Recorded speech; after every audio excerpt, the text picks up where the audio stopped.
The council chamber on Nexus Prime was a massive dome of transparent crystal that looked out into the stars. 12 different species sat around the circular table, each representative wearing the colors of their homeworld. The air hummed with translation devices, turning every language into something everyone could understand. Ambassador Xyloth of the Kryn Empire adjusted his scales and looked around the table.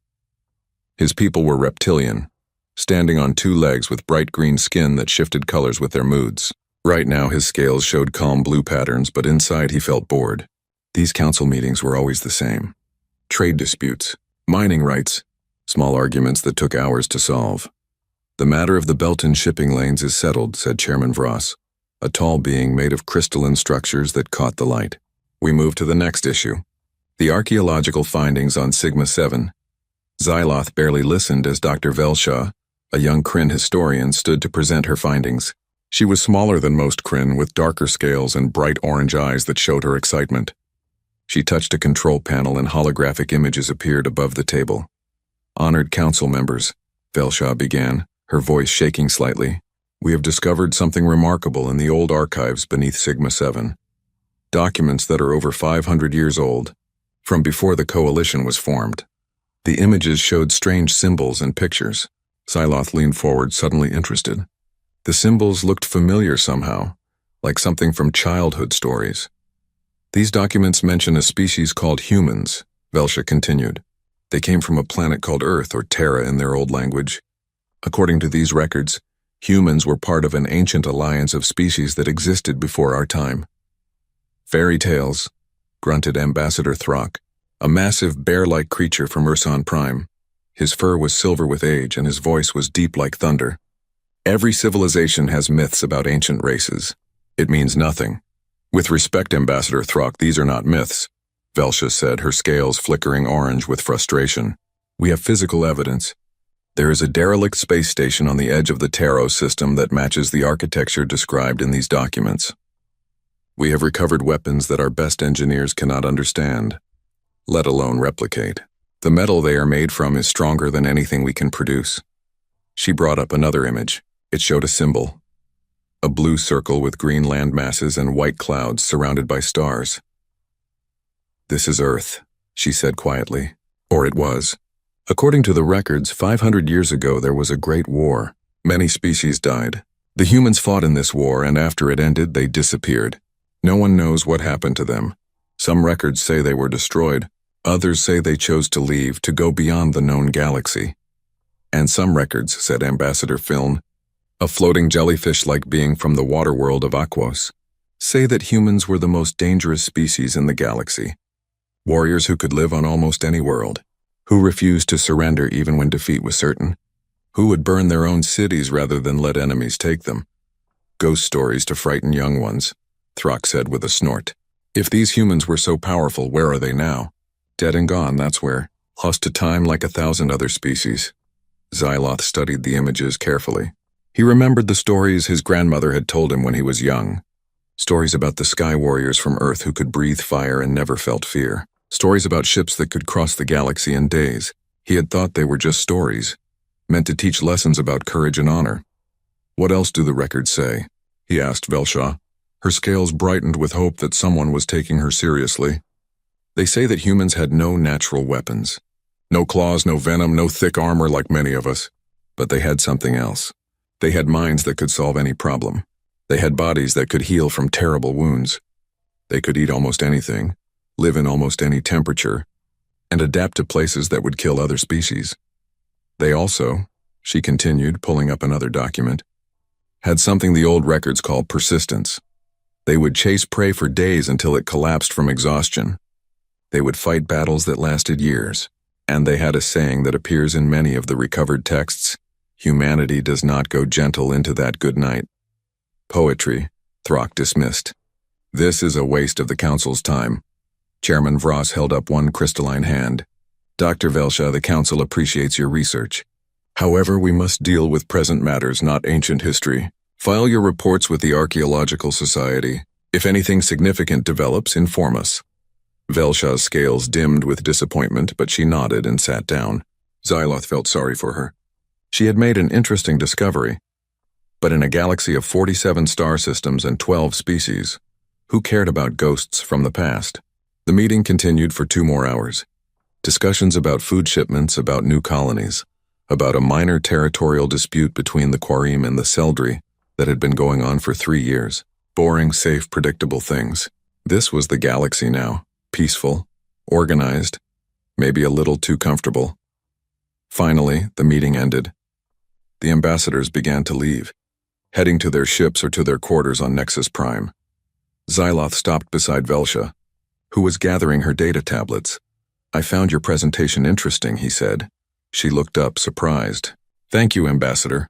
I know most think I'm chasing shadows." "Perhaps," Xyloth said, "but shadows are interesting. I remember the stories from when I was young. The legends of Terra. We were told they were just myths. Maybe they were once real," Velsha said, "before they became myths." Xyloth nodded and left her there. He walked through the crystal corridors of the council building, looking out at the city below. Nexus Prime was beautiful, with towers that reached toward the sky and gardens that mixed plants from a dozen worlds. Ships came and went from the spaceport, carrying goods and passengers across the Coalition. It was a good life, a peaceful life. His people had not fought a real war in over 200 years. Neither had most of the Coalition species. They had disputes, yes, but those were settled with words and laws, not weapons. They had created something remarkable. A civilization where different species could live together without fear. But sometimes Xyloth wondered if they had become soft. The Coalition Navy was large, but it existed mostly for show and to patrol against pirates. The ships were comfortable, the crews well-trained in regulations and procedures, but not in actual combat. Why would they need to be? There were no enemies, no threats. Just the peaceful routine of daily life. He reached his quarters and was preparing for sleep when his communicator chimed. It was urgent, marked with the highest priority codes. "Ambassador Xyloth," said the voice of his aide, a young Kryn named Selk. "You need to come to the observation center immediately. The council is being recalled." "What? Why?" "It's the middle of the night cycle." "Sir, our deep space sensors have detected something. Something impossible." Xyloth dressed quickly and hurried to the observation center, located in the tallest tower of Nexus Prime. When he arrived, he found the room full of people. All the ambassadors were there, along with military officers and scientists. Everyone was staring at the massive display screen that showed a map of known space. Admiral Krenix, a 4-armed Seldry who commanded the Coalition Navy, pointed at the screen with 2 of his hands. 3 hours ago, our sensor stations on the galactic rim detected multiple contacts. Very large contacts. "Pirates?" asked Ambassador Film. "No," Krennic said flatly. "Too large, too many. We're tracking at least 200 distinct signatures, possibly more. They appeared at the edge of our sensor range and are moving in formation toward Coalition space." "An invasion?" Thruck's fur bristled. "By whom?" "There are no species beyond the Coalition except a few primitives who haven't developed spaceflight." "We don't know," Krenix admitted. "We've sent scout ships to investigate, but they won't reach the contacts for another 6 hours. But there's something else. Something strange." He brought up another image. It showed the sensor signature of one of the unknown ships. Next to it was another signature, this one labeled Archaeological Data, Sigma 7 Station. They matched. The room went silent. Xyloth felt his scales go cold, shifting to deep blue and purple. "No, it couldn't be." "Dr. Velsha," Chairman Vross said quietly, "please bring up your presentation from today. The images of human vessels." Velsha, who had been called in with everyone else, worked the controls with shaking hands. The holographic images of ancient human ships appeared, drawn from the old archives. Blocky, aggressive designs covered with weapons and armor. Next to them, she placed the sensor readings. The silhouettes matched. "It's not possible," Throck whispered, his usual confidence gone. "They're myths. They're extinct. They've been gone for 500 years. Unless," Velsha said softly, "they were never gone, unless they've been out there all this time, beyond our sensors, beyond our knowledge." Ambassador Film's body pulsed with bioluminescence, a sign of fear in his species. The old text said humans were warriors. If they're returning with an armada of that size, "We don't know their intentions," Chairman Vross said, trying to keep calm. "They may be peaceful. They may simply be passing through." We should not jump to conclusions. An armada of 200 warships does not suggest peaceful intentions. Krennic said bluntly, I recommend we mobilize the fleet immediately. Prepare defensive positions around the core worlds. Do it, Ross ordered, but also prepare a first contact team. If these are truly humans, if they are truly returning after all this time, we must try to communicate. Dr. Velsha, you know more about humans than anyone else in the Coalition. I'm assigning you to the first contact team. Velsha's scales went pale. Me? But I'm just a historian, not a diplomat. You're our expert on humanity, Ross said firmly. We need you. The room burst into activity as orders were given and received. Xyloth stood at the window looking out at the peaceful stars. 500 years ago, humans had vanished. Now they were returning, but why? What had they been doing all this time? And most importantly, what did they want? He thought about the old stories again. About warriors who never surrendered. About a species that could survive anything. About the words Velsha had quoted. Humanity does not go gentle into that good night. The Coalition had lived in peace for so long. They had forgotten what it meant to be afraid. They had forgotten that the universe could be dangerous. Perhaps, Xyloth thought as he watched ships begin to launch from the spaceport, they were about to remember. The legends were returning, and the galaxy would never be the same. The first system went dark on a Tuesday. Kilo Station, a mining colony on the outer rim, simply stopped transmitting. One moment the routine communications were coming through normally, workers complaining about shift schedules and requesting supplies. The next moment, nothing but silence. At first, the Coalition assumed it was a technical problem. Equipment failed sometimes. Communication arrays needed maintenance. They sent a message telling Kalos to repair their transmitters and report in. No response came. By Friday, 2 more systems had gone silent. Deneb Colony and the agricultural world of Harvest. Over 3 million people, gone quiet as a grave. Admiral Krennic stood in the command center of the Coalition flagship Daybreak, staring at the tactical display. His forearms were crossed over his chest and his silver eyes were dark with worry. Around him, officers worked at their stations, their faces showing the same concern he felt. Scout ships are approaching Kilos now, reported his tactical officer. We should have visuals in 30 seconds. The room went quiet. Everyone stopped what they were doing to watch the main screen. The scout ship's camera showed the approach to Kilo Station. The system's star burned bright and steady. The planets were in their normal orbits. Everything looked fine. Then they got close enough to see Kilo Station itself. By the ancestors, someone whispered. The station was still there, but it was wrong. The metal hull had been stripped away in places, leaving bare framework exposed to space. The viewing ports that should have glowed with internal lights were dark, and covering every surface was something that looked like black coral or crystalline growth, spreading across the station like a disease. Life signs? Krennic asked, though he already knew the answer. None, sir. No power signatures. No heat, no movement. The station is completely dead. Take us in closer. I want to see... Krennic stopped as something moved on the screen. From behind the station, shapes emerged. They looked like ships, but wrong. Organic. They had curved hulls that seemed to pulse and move, covered with the same black crystalline growth as the station. Red lights glowed from within them like infected wounds. Multiple contacts, the tactical officer shouted. 20. No, 40. They're everywhere. They're swarming the scout ship.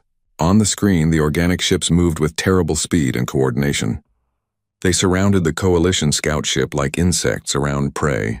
The scout fired its defensive weapons, bright beams of energy that struck the organic ships and burned through their hulls. But for every ship destroyed, 2 more took its place. They latched onto the scout ship's hull and began spreading that black crystalline growth across it. The scout systems began failing one by one. They're trying to transmit, the communications officer said urgently, patching it through. The speakers crackled with static and the voice of the scout ship's captain, a Kryn named Selos. Mayday! Mayday, they're on the hull! They're eating through the transmission cut off in a scream. On screen, the black growth consumed the scout ship in less than a minute. When it was done, the ship hung dead in space, just another piece of lifeless metal covered in that terrible infection. Then the organic ships turned toward the camera, toward the relay satellite that was transmitting the feed. The screen went black. "Get me Chairman Vross," Krennic said quietly, "and prepare the fleet for immediate deployment. We're going to war." 2 days later, the Coalition Navy assembled at Deneb system with 300 ships. It was the largest military gathering in 200 years. The fleet included vessels from all 12 species, ranging from small fast attack craft to massive battle cruisers 5 kilometers long. Xyloth was there, aboard the Daybreak as an official observer. He stood on the bridge next to Dr. Velsha, who had also been brought along for her expertise. Neither of them wanted to be there, but the council had insisted. This was history being made for good or ill. "Fleet in position," Krennic reported to the captains of his ships. "We go in formation. Stay together. Watch each other's backs. We don't know exactly what we're facing, but we know it's hostile. Fire at will on any of the organic vessels. Our objective is to secure Deneb Station and rescue any survivors." The fleet moved forward as one, entering the Deneb system in a coordinated jump. They emerged near the colony world and immediately saw what they were facing. The planet Deneb had been a beautiful place covered in forests and oceans. Now looking at it from space, they could see black patches spreading across the continents like mold on fruit. The orbital stations were covered in the same growth, and surrounding the planet was a swarm of the organic ships. Thousands of them. "All ships, engage," Krennic ordered. The battle began. Coalition ships had powerful weapons. Particle beams that could cut through armor like paper. Missiles that could track targets across light seconds of distance. Point defense systems that could shoot down incoming fire with precision accuracy. For the first 10 minutes, it looked like the Coalition would win easily. Their weapons tore through the organic ships, destroying dozens with every salvo. The alien vessels seemed almost fragile, exploding in bursts of green fluid and crystal fragments when hit. Then the swarm began to adapt. "Sir," the tactical officer called out, "the enemy vessels are changing. Their hulls are getting harder. Our weapons are losing effectiveness." Xyloth watched in horror as the organic ships began modifying themselves in real time. Their crystal growths shifted and restructured, creating armor that reflected energy beams and absorbed missile impacts. They moved differently too, learning to dodge and weave in patterns that made them harder to hit. And they were learning the Coalition's tactics. When a Coalition ship fired, the swarm would immediately converge on it, overwhelming its defenses with sheer numbers. They worked together with perfect coordination, like fingers on a single hand. "We're losing ships," Krennic reported grimly. "The Starlight just went down. The Prosperity is reporting hull breaches on multiple decks." "They're like a hive mind," Velsha said, her scales pale with fear. "Every ship is connected. When one learns something, they all learn it. We can't surprise them." "Then we need to kill them faster than they can adapt," Krennic growled. "All ships concentrate fire. Target Alpha pattern." The Coalition fleet focused their weapons on one section of the swarm, trying to punch through with overwhelming force. It worked for a moment. A gap opened in the swarm's formation, and several Coalition ships pushed through toward the planet. But the swarm closed the gap like water flowing around a stone. The ships that had pushed through found themselves surrounded, cut off from the main fleet. Xyloth watched helplessly as the organic vessels swarmed over them, that black crystal growth spreading across their hulls, eating through their armor, consuming everything. The battle raged for 6 hours. 6 hours of constant fighting, of watching ships explode and die, of hearing the last transmissions of crews who knew they were doomed. The Coalition fought bravely. They fought with everything they had. But they were losing. "Admiral," the tactical officer said, his voice shaking, "we've lost 80 ships, 80. That's more than a quarter of our fleet. And the swarm is still growing. There are more of them now than when we started." "How is that possible?" Xyloth asked. "They're building more ships," Velsha said, pointing at the planet on the screen. "Look at the surface. Those black patches. They're converting the planet's resources into more of themselves. The more they consume, the more they grow. They're not an army. They're a plague." Krennic closed all 4 of his eyes for a moment. When he opened them, Xyloth could see the defeat there. The Admiral had fought in minor skirmishes before against pirates and raiders. But this was different. This was an enemy that couldn't be reasoned with, couldn't be frightened, couldn't be beaten with conventional tactics. "All ships," Krennic said quietly, "begin retreat. We fall back to defensive positions around the core worlds." "Sir, what about the colony? What about any survivors?" an officer protested. "There are no survivors," Krennic said flatly. "Anyone still alive down there is already dead. We just haven't buried them yet. Now retreat before we lose the entire fleet." The coalition fleet began pulling back and the swarm let them go. Why wouldn't they? They had won. They had claimed another system. And now they would consume everything on that planet before moving on to the next one. As the daybreak jumped away to safety, Xyloth stood at a viewport watching the Deneb system disappear. 3 systems lost, millions dead, and the coalition's mighty fleet had been beaten like children fighting adults. "We're not ready for this," he said to Velsha. "We haven't fought a real war in 2 centuries. We don't know how." "No," she agreed, her voice small. "We don't." For the next 2 weeks, the coalition scrambled to build defenses. They pulled back their civilian populations from the outer rim. They positioned their remaining fleet around key systems. They sent desperate messages to their allies calling for support, but everyone knew the truth. The swarm would come. It would adapt to whatever defenses they built. It would consume world after world until there was nothing left but dead rock covered in black crystal. The council met every day now, arguing about strategies and options. Some wanted to abandon the outer colonies entirely and make a last stand around Nexus Prime. Others wanted to build massive fleets and counterattack. A few even suggested trying to make peace with the swarm, though Velsha explained that peace with a hive mind that consumed biological matter was impossible. On the 15th day after the battle at Deneb, Velsha came to Xyloth's quarters in the middle of the night. She looked like she hadn't slept in days. Her scales were dull and her eyes were red. "I found something," she said. "In the archives. Something I missed before." She pulled out a data tablet and showed him an image. It was an old document, barely readable, written in what the translation software identified as pre-coalition common speech. "This is a transmission," she explained, "sent from Earth 500 years ago, just before they disappeared. Most of it is corrupted, but I was able to recover a few sections." Xyloth read the translated text. "The enemy consumes everything. Hive mind impossible to negotiate. Lost 17 colonies. Earth High Command has authorized the Nova Protocol. If we survive this, we cannot return to known space. Our presence draws them. We will lead them away, into the dark. Hunt them in the void where they cannot threaten others. To whoever reads this, if you face an enemy that cannot be stopped, that adapts to everything, that consumes worlds, send a message to the old coordinates. We will be listening. We will come." "This is it," Velsha said, her voice shaking. 500 years ago, humans fought something like the swarm. Maybe the same species, maybe something similar, and they survived, but they had to leave. They sacrificed everything to protect the galaxy from whatever they were fighting.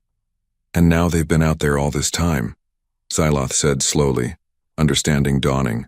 "Hunting, fighting. While we've been living in peace, they've been at war in the darkness." "The sensor contacts we detected," Velsha continued. "The Armada heading toward coalition space. What if it's not an invasion? What if they somehow learned about the swarm attacking us? What if they're coming to help?" Xyloth looked at the document again. The old coordinates were listed at the bottom. "Earth's last known position. The Council needs to see this," he said. "We need to try to contact them." "I already tried," Velsha admitted. "I sent a message to those coordinates 2 days ago using every frequency I could think of. I used the old human languages that I've learned from the archives. I told them we were facing extinction, that we needed help." "Did you get authorization from the Council?" "No," she said defiantly. "I didn't think they would approve. They still aren't sure humans are real. But Ambassador Xyloth, we're dying. System by system, world by world, we're being erased. If there's even a chance that humans are out there, that they're coming, that they remember their old promise to protect life in this galaxy, we have to take it." Xyloth put a hand on her shoulder. "You did the right thing. If the Council punishes you for it, I'll stand with you." They stood together in silence, looking out at the stars. Out there somewhere, the swarm was consuming another world, and somewhere else maybe an Armada was heading their way. Humans, the warrior race, the legends from childhood stories. Xyloth found himself hoping, desperately hoping, that the legends were real. Because if they weren't, the Coalition had about 2 months left to live. Maybe less. The sky above Nexus Prime had never been so dark. Thousands of ships filled the orbital space around the Coalition capital world. Every vessel that could fly had been called back for the final defense. Military ships, cargo haulers, even civilian yachts modified with whatever weapons could be attached to them. It wasn't an organized fleet anymore. It was desperation given metal form. Xyloth stood on the observation deck of the planetary defense station, watching the preparations. All around him, people worked frantically. Engineers reinforced shields. Weapons officers checked firing solutions over and over. Medical teams prepared emergency aid stations for the wounded that everyone knew were coming. 3 more systems had fallen since Deneb. The swarm had crossed the coalition's defensive line like it wasn't even there. They adapted to every weapon, every tactic, every trick the coalition tried, and they kept coming, spreading across space like spilled ink. The evacuation ships were already leaving. Millions of people packed into vessels designed for thousands, fleeing toward the edge of coalition space, hoping to find somewhere safe. But everyone knew the truth. There was nowhere safe. The swarm would reach everywhere eventually. 14 hours, said Admiral Krenix, who had joined Xyloth at the viewport. The Seldry admiral looked old now, his silver skin dull and tired. That's how long until they reach this system. Maybe 16 if we're lucky. And then, Xyloth asked, then we fight until we can't fight anymore. We buy time for the evacuation ships to get away. We make the swarm pay for every meter of space. Krenix's 4 arms tensed. We die well. That's a lot of death for very little purpose, said a soft voice behind them. They turned to see Dr. Velsha approaching. She hadn't slept in what looked like days. Her scales were almost gray with exhaustion, but her eyes still burned with intensity. Any word from your message? Krenix asked. He knew about the transmission she had sent to the old Earth coordinates. The Council had been furious when they found out, but it didn't matter now. Nothing mattered except the swarm. Nothing, Velsha admitted. It's been 3 weeks. If humans are out there, they either didn't receive it or they're not coming. Then we face this alone, Xyloth said. As we always have. The Council is preparing to broadcast the Coalition's final records, Krenix said quietly. Everything we've learned, everything we've discovered, all our history and knowledge. We're encoding it and sending it to every corner of the galaxy. Maybe someone someday will find it. We'll know we existed. It was perhaps the saddest thing Xyloth had ever heard. The sum total of 12 species achievements reduced to a message in a bottle, thrown into an infinite ocean. I should return to the bridge, Krenix said. If these are my last hours, I'll spend them with my crew. He clasped Xyloth's shoulder with one hand. It's been an honor, Ambassador. And for me, Admiral. Krenix left. Xyloth and Velsha stood together, watching the frantic activity outside. Ships moving into defensive positions, weapons platforms activating. Everyone preparing for an end they couldn't stop. I really thought they would come, Velsha said softly. I read all the old records. Everything about humans. They never abandoned anyone who called for help. That's what the records said. That's what made them different. Perhaps they're all dead, Xyloth offered. 500 years is a long time even for legends. Perhaps, Velsha agreed. But she didn't sound convinced. An alarm suddenly blared through the station. Red lights began flashing. Xyloth's communicator chirped urgently.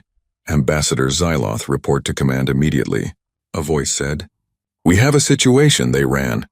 Through corridors packed with people, past soldiers suiting up in combat armor, past families saying goodbye. They reached the command center and found it in chaos. Officers shouting, screens flashing warnings. Chairman Vross stood in the center, his crystalline body glowing bright red with alarm. What's happening? Xyloth demanded. The swarm, Frost said. They're early. They've entered the system. And he paused, his color shifting to confused purple, and something else. Something impossible. The main screen showed the tactical display of the Nexus system. There on the edge of sensor range was the swarm. Thousands of organic ships moving in their terrible coordinated swarm pattern, heading directly for Nexus Prime. But there was something else on the screen. Different contacts, hundreds of them, appearing in flashes of energy that the sensors couldn't quite identify. Jump signatures, the tactical officer reported, but unlike anything we've seen, the energy readings are off the charts. Whatever's creating those jumps is using power levels we can't even measure. The swarm? Someone asked. No, sir. These are different. They're forming up between us and the swarm. Like they're blocking them. Show me visual, Frost ordered. The screen changed. The camera zoomed in on the new contacts, trying to focus through the interference and distance. At first, all they could see were shapes. Large shapes. Then the image cleared. Xyloth heard someone gasp. Someone else prayed to their gods. Velsha gripped his arm so hard it hurt. The ships were massive, larger than anything the Coalition had ever built. They were blocky and angular, covered with armor plating and weapon emplacements, no sleek curves or artistic designs. These ships were built for one purpose only: war. And on the hull of every vessel, in letters 300 meters high, was a symbol. The same symbol from Velsha's research: a blue world with green continents and white clouds, Earth. "It's them," Velsha whispered. "It's really them." The sky above Nexus Prime began to darken as more ships appeared. Cruisers, destroyers, battleships, carriers larger than cities, weapons platforms covered in guns. And at the center, a flagship that dwarfed everything else, a vessel so massive it looked like a small moon had jumped into the system. Hundreds of ships, all human, all armed, all moving with military precision that made the Coalition's attempts at organization look like children playing pretend. The command center had gone completely silent. Everyone stared at the screen in awe and fear. This was an Armada. A HFY Armada. The kind that could conquer galaxies if it wanted to. "Are we sure they're here to help us?" someone asked quietly. "And not conquer us?" Before anyone could answer, the communications console lit up like a festival display. Every frequency, every channel, all receiving the same transmission. "Someone's calling us," the communications officer said, his voice shaking. "It's coming from the flagship. It's being broadcast in Coalition Standard. Perfect Coalition Standard." "Put it through," Frost ordered. The speakers crackled. Then a voice came through. Deep, calm, human. "This is Fleet Admiral Nakamura of the United Earth Systems Defense Force, 3rd Fleet. We received your distress call. Hold your position. We're taking it from here." The command center erupted, people shouting questions all at once. But the transmission continued. "To the hostile vessels advancing on this system. You have entered space under the protection of the Terran Guard. You will cease your advance immediately or be destroyed. You have 30 seconds to comply." "Will they really give them a chance to surrender?" someone asked.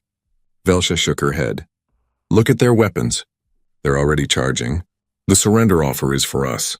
So we know they tried. So we know they follow rules of war." On screen, the swarm didn't slow down. They didn't change course. The hive mind didn't understand surrender. It only understood consumption. 30 seconds passed.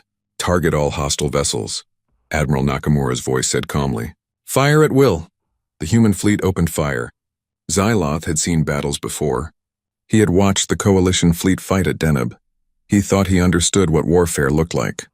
He understood nothing. The human ships unleashed destruction on a scale that defied belief. Energy beams that burned so bright they had to dim the viewing screens. Railguns that fired solid metal slugs at relativistic speeds, each impact releasing nuclear-level energy. Missiles that numbered in the thousands, each one tracking and adjusting in flight, each one smarter than most Coalition computers. The swarm's organic ships tried to adapt. They shifted their hulls, grew new armor, changed their formations. It didn't matter. The humans compensated instantly, switching weapons, adjusting tactics, hitting them from new angles. "They're not giving the swarm time to adapt," Velsha said with sudden understanding. "Every few seconds, they're changing their attack patterns, using different weapons, different approaches. The swarm's advantage is that it learns, but you can't learn when your enemy keeps changing the lesson." The battle moved with brutal efficiency. The human ships worked together like parts of a single organism. When one ship was threatened, 3 others would shift to cover it. When a swarm ship tried to flank, human vessels would already be there, cutting it off. And they were aggressive. Coalition doctrine was defensive, focused on protecting positions and minimizing casualties. The humans didn't defend. They attacked. They pushed forward into the swarm, breaking its formation, isolating sections and destroying them before moving on to the next target. "Sir," the tactical officer said, his voice full of awe, "the swarm is... they're retreating. They're actually pulling back." It was true. The organic ships, which had never shown fear or hesitation, were trying to escape. But the humans didn't let them. Faster ships broke from the formation. chasing down the fleeing swarm vessels and destroying them one by one. In 30 minutes, it was over. The swarm that had been heading for Nexus Prime was gone, destroyed, scattered, broken. The command center was silent again, but this time it was the silence of shock, of not quite believing what they had just witnessed.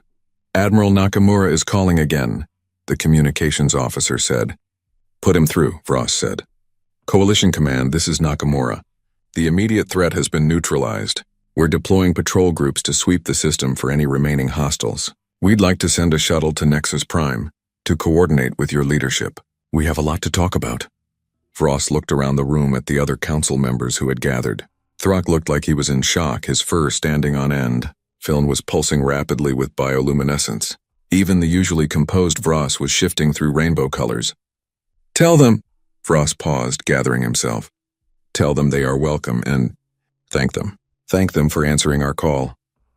"Acknowledged," Nakamura said. "Shuttle will arrive in 30 minutes. Nakamura out." The transmission ended. For a moment, no one moved. Then Throck started laughing. A deep, booming laugh that echoed through the command center.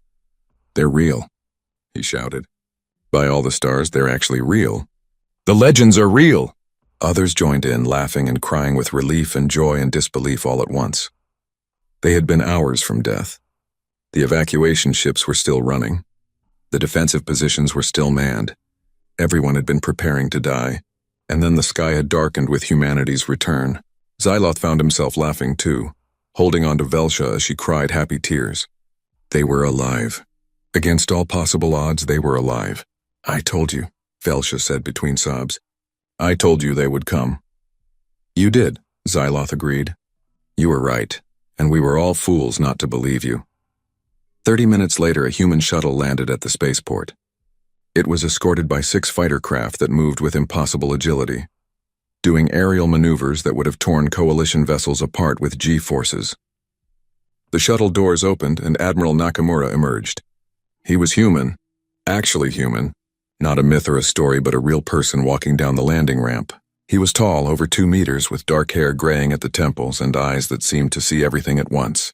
He wore a dark blue uniform covered with insignia and medals, and he moved with the confidence of someone who had fought 1,000 battles and won. Behind him came 6 other humans. Some men, some women, different skin colors and features, but all with that same look. That warrior's look. That certainty that they were the most dangerous things on the field. Xyloth, Voss, and Velsha met them at the landing pad. Xyloth wasn't sure what to say. How did you greet a legend that just saved your entire civilization? Admiral Nakamura made it easy. He stopped in front of them and gave a slight bow. "Chairman Voss, I presume?" "I'm Fleet Admiral James Nakamura. It's good to finally meet you." "Admiral," Voss managed. We cannot thank you enough. You saved us. You saved all of us." Nakamura's expression didn't change. His eyes remained cold, calculating. "Don't thank us yet. What you just saw was a scouting force, a small fragment of the main swarm. The real fight hasn't started." His words hit like physical blows. That had been a small force? That unstoppable tide that had destroyed system after system. "How many more are there?" Xyloth asked. Nakamura looked at him directly. Xyloth felt pinned by that gaze, like being examined by a predator deciding if you were prey. "Millions," Nakamura said simply. "The swarm you've been fighting is just the leading edge. Behind them is a mass that would take weeks to count. They've been moving through this region of space for centuries, consuming everything. We've been tracking them, fighting them, and now they've reached you." "Then we're still doomed," Film said quietly. "No," Nakamura said firmly. "You're not. Because you did something very smart. You called for help, and humanity never ignores a distress call." He turned to look at the sky, where the human fleet still hung in orbit like silent guardians. "We've been preparing for this fight for 500 years, he said. "We've been hunting the swarm across the dark spaces, learning their patterns, developing weapons and tactics specifically to kill them. They nearly destroyed us once. We won't let them destroy anyone else." "Why?" Velsha asked suddenly. "Why do you protect us?" "You don't know us. We abandoned you in the old days. When you needed help during your ancient war, why come back?" Nakamura turned to her. For the first time, something that might have been a smile touched his face. "Because someone has to," he said simply. "Because we can. And because no species should face extinction alone." He gestured toward the command center. Now, shall we discuss battle plans? We have a swarm to destroy. The command center had been transformed into a war room. Human officers worked alongside coalition personnel, setting up holographic displays and tactical systems that made the coalition's technology look primitive by comparison. Three-dimensional maps of entire star systems floated in the air, showing swarm movements in red and human fleet positions in blue. Admiral Nakamura stood at the center of it all, calm and controlled while chaos swirled around him. He had been talking with coalition leadership for 3 hours now, explaining the situation. The swarm operates on simple principles, he said, pointing at the display. Consume, adapt, spread. They're not intelligent in the way you think of intelligence. They don't have culture or goals beyond survival and growth. They're more like a biological machine than a civilization. How do you fight something like that? Admiral Krenix asked. The Seldry officer had been studying the human tactics with intense focus, trying to understand. You don't give them time to adapt, said Commander Chen, one of Nakamura's officers. She was a short woman with sharp eyes and scars on her hands. The swarm's strength is learning. They encounter a weapon, they analyze it, they grow resistance to it. But analysis takes time, so we hit them fast, hit them hard, and keep changing our approach. You also hit them everywhere at once, Nakamura added. The swarm is a hive mind. When you attack one part, the whole organism responds. That creates openings elsewhere. We exploit those openings. Velsha was recording everything, her tablet filling with notes. She had been right about humans. They were warriors, but they were also scholars of war, turning violence into a science. There's something else you should know, Nakamura said, his voice becoming harder. The swarm we're facing now is called the Void Swarm in human records. 512 years ago, they attacked Earth and the Old Alliance. We fought them for 27 years. They consumed 43 colonies. We lost 6 billion people. The room went quiet. 6 billion. The number was almost too large to comprehend. How did you survive? Xyloth asked. Barely, Nakamura said. We threw everything at them. Every weapon. Every strategy. We burned our own worlds rather than let the swarm take them. And in the final battle, we deployed something we called the Nova Protocol. He brought up another display. It showed a weapon schematic. The design made coalition engineers gasp. You made a weapon that could collapse a star, one of them whispered. We made a weapon that could destroy the swarm's central nexus, Nakamura corrected. The hive mind has a core, a massive organic structure that coordinates all the individual organisms. Think of it as their brain. Kill the brain, and the body dies, or at least becomes scattered and uncoordinated. We used the Nova Protocol on their nexus, Commander Chen continued.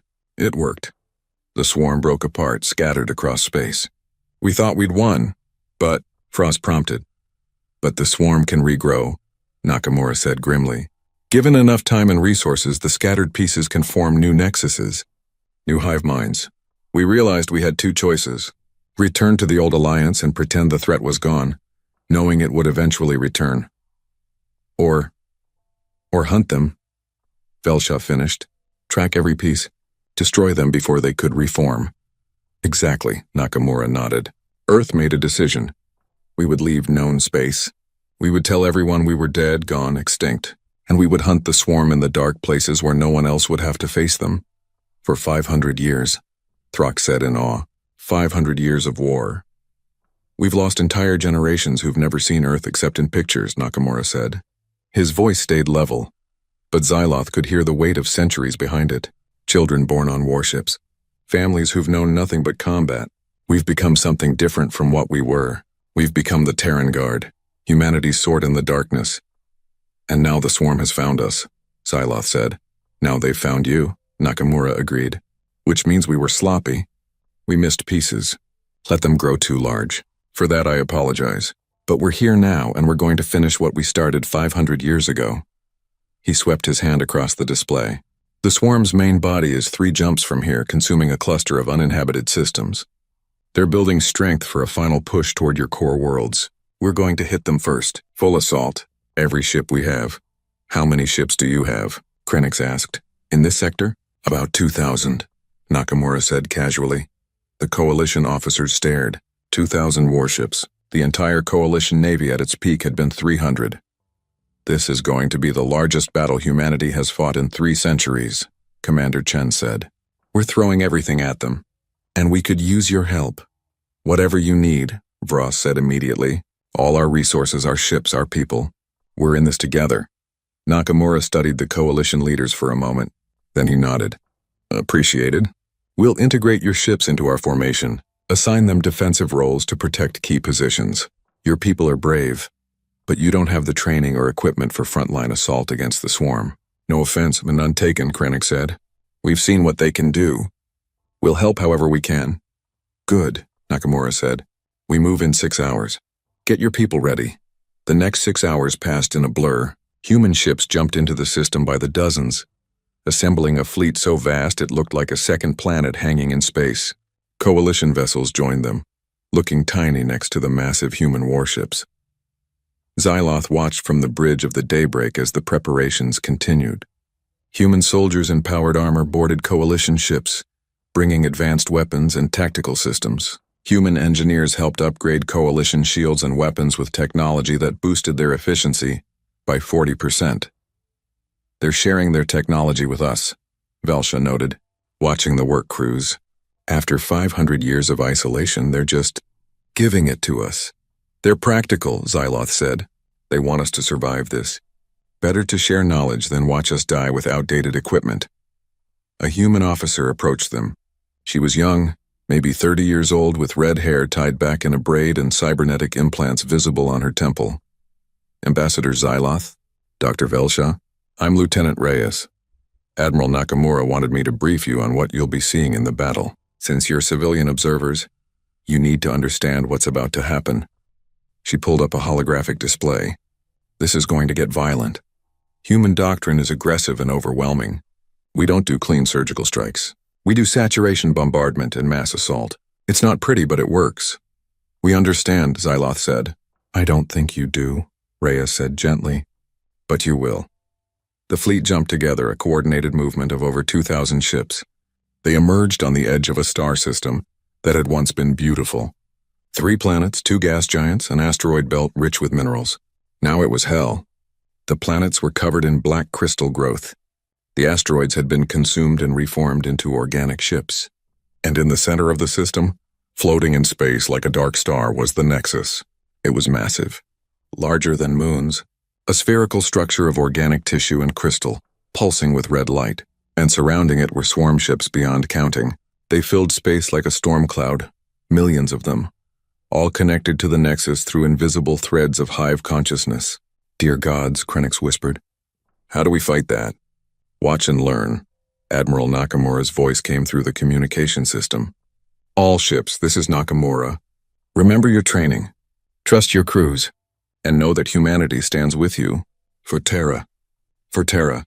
The response came from 2,000 ships at once, human voices shouting as one. The battle began. The human fleet split into multiple groups, each one driving toward the swarm from a different angle. They moved fast, their engines pushing them to speeds that coalition ships couldn't match. And they fired as they moved. The weapons were incredible. Particle lances that burned through swarm ships like paper. Railguns that punched holes through dozens of vessels with single shots. Missile pods that released thousands of smart munitions, each one hunting its own target. But it was the tactics that amazed Xyloth most. The humans fought like they'd been doing this all their lives. Because they had. 500 years of war had taught them lessons the Coalition had never dreamed of. They used their environment. When swarm ships tried to swarm a human cruiser, it would lead them past a human battleship that would fire into the group, destroying them all. They used their own damaged ships as bait, drawing swarm vessels into kill zones, and they adapted constantly. Every 30 seconds, they would switch weapons or change formation. The swarm tried to learn, tried to adapt, but the humans never gave them the same pattern twice. Strike Group 7. You have swarm concentration at Mark 37, Commander Chen's voice directed. Hit them with kinetics, then pull back before they can respond. Copy that. Launching kinetics now. Hundreds of metal slugs, each one moving at significant fractions of light speed, tore through the swarm formation. The organic ships exploded, their crystalline bodies shattering like glass. Medical ships, we have casualties from Strike Group 3. Moving to rendezvous point. Understood. We're ready for them. The battle was organized chaos. Humans shouting orders, ships exploding, weapons firing in continuous storms of light and energy, and through it all the human fleet pushed forward, driving toward the Nexus at the center.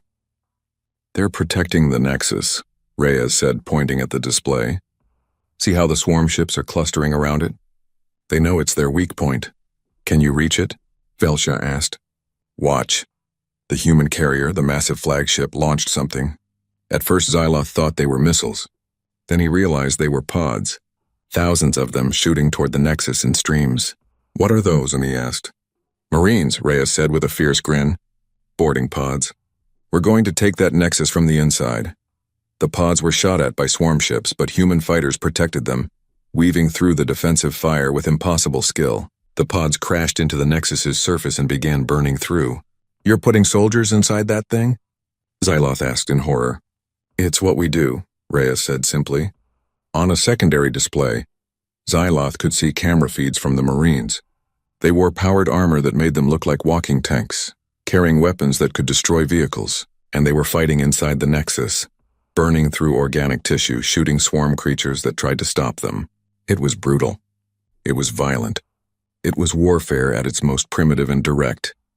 And it was effective.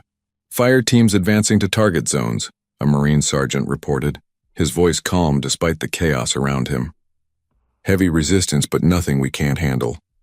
"Copy that, Sergeant Harris. Deploy the charges when ready." "Roger. We brought enough boom for the whole party." The Marines fought their way deeper into the Nexus, while the fleet outside kept the swarm busy. Xyloth watched human soldiers die, watched them torn apart by swarm creatures or consumed by the organic structure. But for every human who fell, 10 more pushed forward. They reached the core of the Nexus. Xyloth could see it on the feeds, a massive chamber filled with pulsing tissue and glowing energy. The heart of the hive mind. "Charges placed," Sergeant Harris reported. "All teams pull back to extraction points. We're lighting this candle in 2 minutes." The Marines retreated, fighting their way back to the surface while the countdown ticked down. The swarm seemed to realize what was happening. The attacks intensified. More ships threw themselves at the human fleet in desperate waves. "All ships pull back to safe distance," Nakamura ordered. "Prepare for Nova Protocol activation." The fleet began retreating, still firing, still protecting each other. The Marines extracted, their pods launching from the Nexus and racing back to their ships. 10 seconds, Nakamura said. His voice was still calm, still controlled. 5, 4, 3, 2, 1, execute. The Nexus exploded. But it wasn't a normal explosion. This was something else. The charges the Marines had planted were doing something to the Nexus's internal structure, causing it to collapse on itself. The entire massive sphere began imploding, pulling everything nearby toward it. Swarm ships caught in the pull were torn apart. The organic structure of the Nexus ripped into pieces. And at the center, reality seemed to fold in on itself as the Nova Protocol weapon did its terrible work. When it was over, nothing remained but debris and scattered swarm ships, floating without direction or purpose. "Nexus destroyed," Commander Chen reported. "The swarm is breaking apart. Individual vessels are still active but uncoordinated." "All ships begin cleanup operations," Nakamura ordered. "I want every swarm vessel in this system destroyed. No survivors, no second chances." The human fleet spread out, hunting down the remaining swarm ships one by one. It took hours, but they were thorough. By the time the sun rose on the nearest planet, the swarm was gone, completely eliminated. Xyloth sat in silence watching the aftermath. The battle had lasted 8 hours. The humans had lost 73 ships and over 10,000 soldiers. But they had won. They had destroyed something that the Coalition couldn't even slow down. "Now you understand," Reyes said quietly beside him. "This is what humanity became. This is what 500 years of war made us." "You're terrifying," Velsha said honestly. "Yes," Reyes agreed. "We are, but we're on your side. Remember that." Admiral Nakamura's face appeared on every screen in the fleet. "This is Nakamura to all ships. The swarm nexus in this sector is destroyed. The threat to Coalition space is eliminated, but our job isn't finished. There are other fragments of the swarm out there. Other nexuses growing. We'll hunt them all, and we'll teach the Coalition how to fight them too." He paused, his cold eyes seeming to look through the screen at each person watching. "Welcome to the real galaxy," he said. "It's darker and more dangerous than you knew. But you're not alone anymore. The transmission ended. Around the fleet, human soldiers cheered. They had won again. They would keep winning, because that was what humanity did. They endured. They adapted. They survived. And they never ever stopped fighting. 1 month after the battle, Nexus Prime looked different. Human ships still filled the orbital spaces, but they were joined now by coalition vessels being upgraded with new technology. In the shipyards, engineers from 12 species worked alongside human technicians, learning to build better shields, more efficient engines, stronger weapons. The streets below were different too. For the first time in 500 years, humans walked among other species. Not many yet. Most of humanity's military remained on patrol, hunting the last scattered pieces of the swarm. But enough had come to start the process of reintegration. It wasn't always easy. Xyloth watched from a cafe as a human soldier walked past, his powered armor making him tower over everyone else. People moved aside, some in respect, some in fear. Children stared with wide eyes. The soldier noticed and removed his helmet, revealing a young face with kind eyes. He smiled at the children and continued on his way. "They're trying," Velsha said, sitting across from Xyloth. She had become humanity's unofficial liaison, the one person in the coalition who understood them best. But it's hard for them. They've been at war for so long they don't remember how to be anything else. And it's hard for us, Xyloth admitted. They saved us. We owe them everything, but they're also frightening. We've never seen violence like what they showed us. "Welcome to reality," said a voice behind them.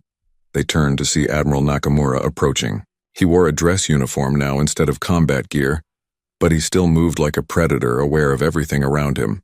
He sat down without asking, ordering something called coffee from the confused server.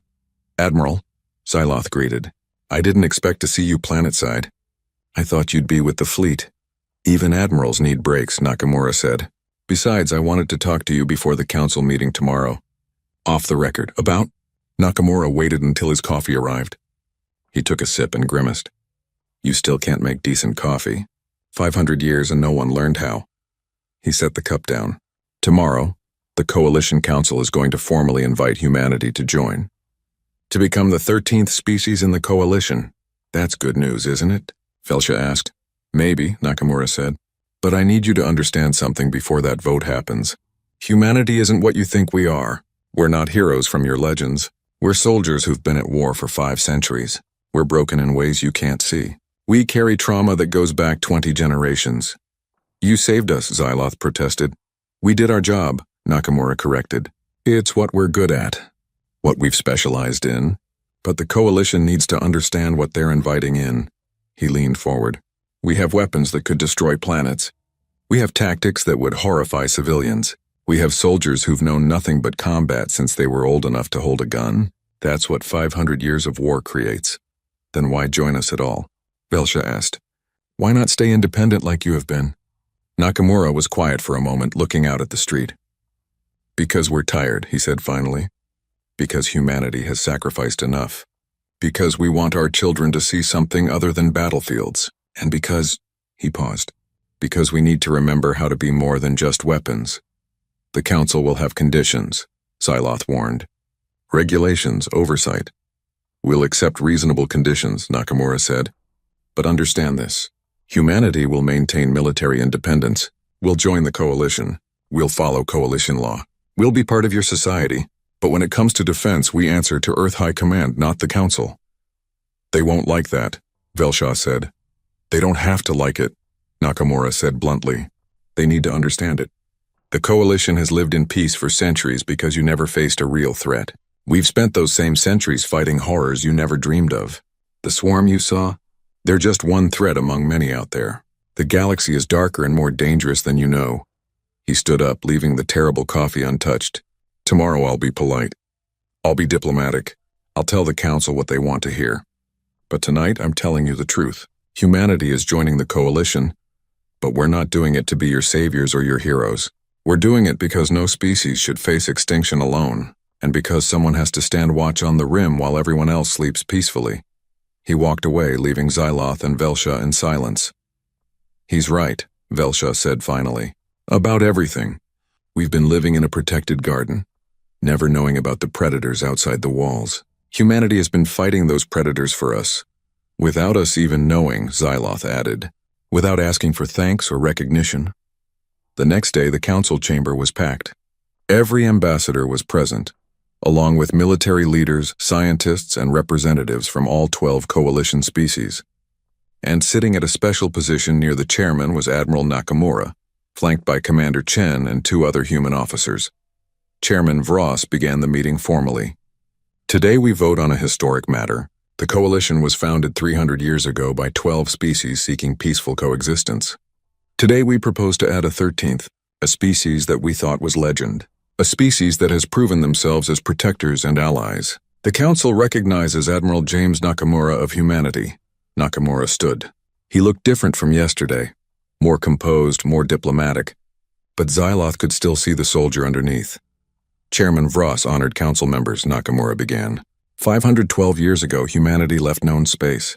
We did so because we believed our presence brought danger to peaceful species. We believed that by removing ourselves, by hunting our enemies in the dark places beyond civilization, we could protect you without burdening you. We were wrong, he continued, not about the need to fight, but about isolation. The galaxy's threats are too large for any one species to face alone. The coalition learned that when the swarm attacked. Humanity learned that 5 centuries ago when we nearly died. He looked around the chamber, meeting the eyes of each ambassador. Earth wishes to join the coalition, to stand with you, to share our knowledge and our strength, to finally come home after half a millennium in the dark.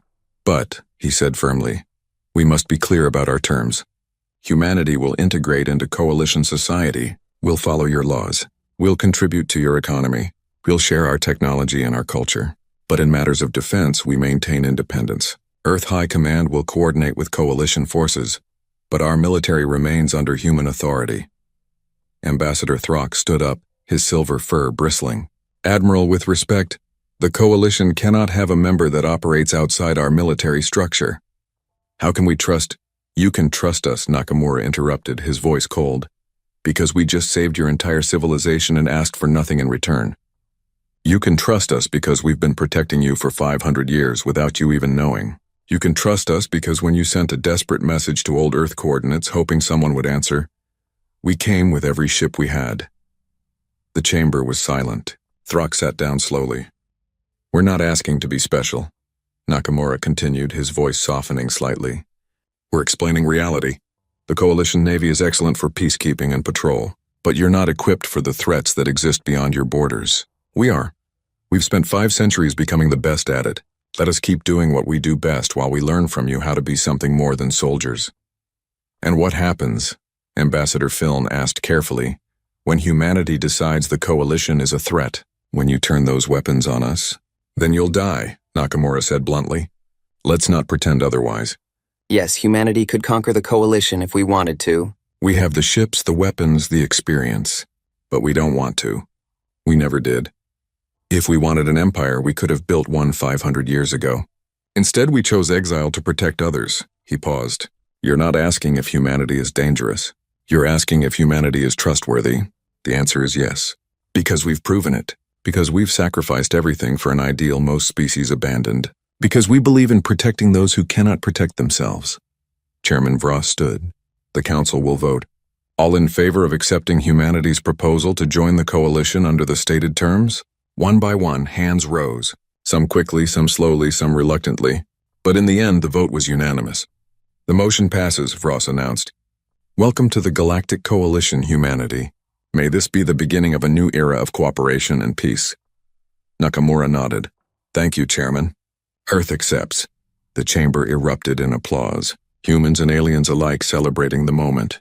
Xyloth found himself clapping, genuinely happy despite his concerns. They had gained powerful allies. More than that, they had gained protectors. But as the celebration continued, he watched Nakamura. The Admiral wasn't smiling. He wasn't celebrating. He was already looking at star charts on his data tablet, planning the next patrol, the next battle, the next threat. Later that evening, Xyloth found Nakamura in the military command center, studying tactical displays with his officers. Shouldn't you be at the celebration? Xyloth asked. I'm not much for parties, Nakamura said. Besides, we have work to do. We've identified 3 more potential swarm fragments in sectors beyond your borders, and there are other threats out there.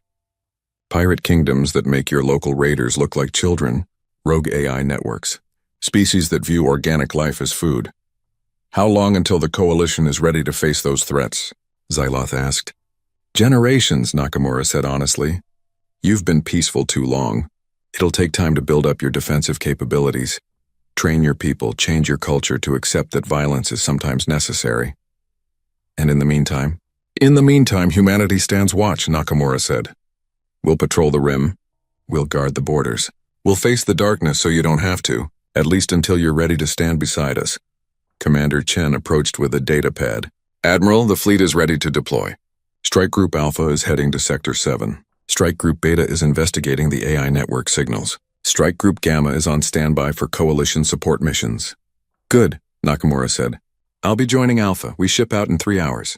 Already? Xyloth asked, surprised. You just got humanity accepted into the Coalition. Don't you want to stay and help with the integration? That's for diplomats and politicians, Nakamura said. I'm a soldier.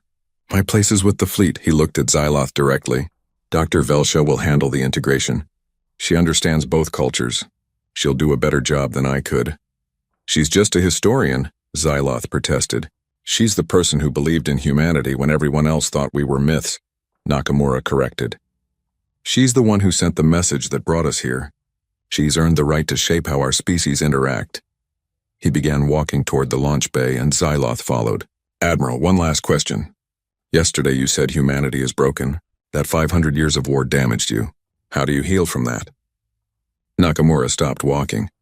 For a long moment he was silent. I don't know if we can, he admitted finally. Every human alive today is descended from soldiers. We've bred ourselves for war, trained ourselves for combat, shaped our entire culture around survival and violence. Maybe we've changed too much. Maybe we can never go back to being the humans that existed before. Or maybe, he continued, by joining the Coalition, by learning from species that have lived in peace, by seeing a galaxy that isn't just battlefields and enemies, we can become something new, not the old humanity and not the soldiers we've been, something in between. I hope you find that, Xyloth said sincerely. So do I, Nakamura said. But hope is for civilians. I deal in certainty. And what I'm certain of is that the Coalition needs protection, and humanity can provide it. Everything else will come with time. He reached the launch bay where a shuttle waited to take him back to his flagship. Before boarding, he turned back to Xyloth one last time. Tell your people something for me, he said. Tell them the universe is darker than they know. Tell them there are things out there that would make the swarm look merciful. Tell them humanity has been fighting those things, holding them back, keeping them away from the light. And tell them, he added, his voice becoming almost gentle, that they're safe now. That humanity will never let them face those threats alone, that we remember what it's like to nearly die, and we won't let it happen to anyone else. I'll tell them, Xyloth promised. Nakamura nodded and boarded the shuttle. Within minutes it was lifting off, heading back to the massive fleet that waited in orbit. Xyloth stood watching until the shuttle disappeared into the sky. Then he walked back through the city, seeing it with new eyes, the people going about their daily lives, the children playing in parks, the markets full of goods from a dozen worlds, all of it peaceful, all of it safe. Because out there, beyond the light of civilization, humanity stood watch. The legends had returned, not as conquerors or gods, but as guardians, tired, battle-scarred, broken in ways the Coalition couldn't understand, but still willing to fight, still willing to protect, still holding the line against the dark. 3 days later, Dr. Velsha received a message from Admiral Nakamura. It was brief, just a few lines. Strike Group Alpha has eliminated the swarm fragment in Sector 7. No Coalition casualties, no human casualties, just another day's work. Keep building bridges between our peoples. Someone has to. Nakamura out. She smiled and added the message to her growing archive of human communications. She was building a new database, documenting everything about humanity's return, their culture, their history, their integration into Coalition society. It would take years, decades, maybe centuries, but she had time, and she had purpose. In the sky above, a human patrol ship passed overhead, silent and watchful. Velsha waved even though she knew they couldn't see her. But maybe somehow they knew. Humanity had come home, and the galaxy would never be the same. In the command center on Earth, 500 light-years from Nexus Prime, an old man stood looking at a holographic display of known space. He was ancient, one of the few humans alive who had been born before the war, who remembered Earth before it became a military fortress. They accepted the offer, an aide told him. The old man nodded. Good, it's time. Time to stop hiding. Time to reconnect with the galaxy. Time to let our people remember what peace looks like. Will they ever truly be at peace? The aide asked. The old man smiled sadly. No, peace isn't in our nature anymore. But maybe our children's children will know it. Maybe by standing with the coalition, by teaching them to defend themselves, by sharing the burden we've carried alone for so long, we can finally rest. He touched the display, zooming in on Nexus Prime. Our ancestors sacrificed everything to protect the galaxy. Now it's time for the galaxy to stand with us. Together we'll face whatever comes. Together we'll hold the line. For Terra, the aide said. For Terra, the old man agreed. And for everyone else who looks up at the stars and dreams of peace. The display showed human ships spreading out across the galaxy, taking their positions along the rim. Silent guardians watching the void, ready for whatever might come from the darkness. The legends had returned, and they would never leave again.